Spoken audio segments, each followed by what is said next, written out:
Vegetable thalipeeth बनवण्यासाठी लागणारं साहित्य आहे कोबी, कांदा, कोथिंबीर, गाजर, बीट, आलं लसूण पेस्ट, सोयाबीन पेस्ट, बेसन, ओवा, बडीशेप, मीठ आणि मसाले. आता एका बाउलमध्ये 1 वाटी बेसन ॲड करूया आणि त्याचबरोबर आपले बाकी साहित्यसुद्धा ॲड करूया.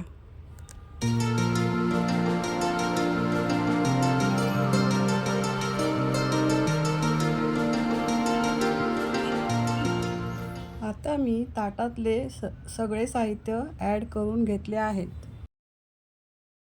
तर त्यामध्ये ओवा, बडीशेप, हळद, तिखट, हिंग आणि आता चवीनुसार मीठ घालून हे मिश्रण आपण एकजीव करून घेऊया.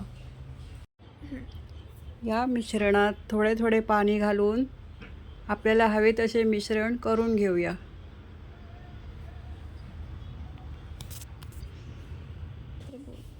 बघा, एक मिश्रण आता एकत्र केल्यावर कसा त्याचा कलर हळूहळू छान दिसतोय ना, गुलाबी लाल मिश्रण आता सुंदर दिसायला लागले. तवा आता गरम झालाय. आता मी त्याच्यावर तेल घालत आहे. मिश्रण पहा किती छान झालं आहे. आता आपण थालीपीठचं मिश्रण घेऊन तव्यावर थापून घेऊया. हळूहळू हाताने ते पसरवूया.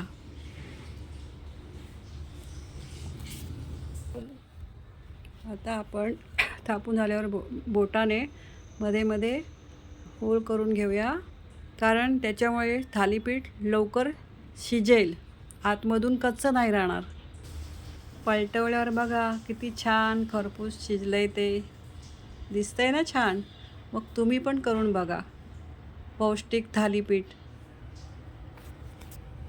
अशा प्रकारे आपलं थालीपीठ तयार झालं आहे. आता आपण त्यांना एका ताटात काढून घेऊया.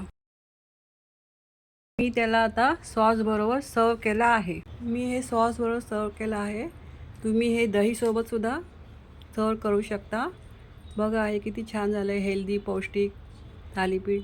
हे थालीपीठ तुम्ही लहान मुलांच्या टिफिनमध्ये पण देऊ शकता. व्हिडिओ आवडला असेल तर लाईक, शेअर आणि सबस्क्राईब नक्की करा. Bye bye.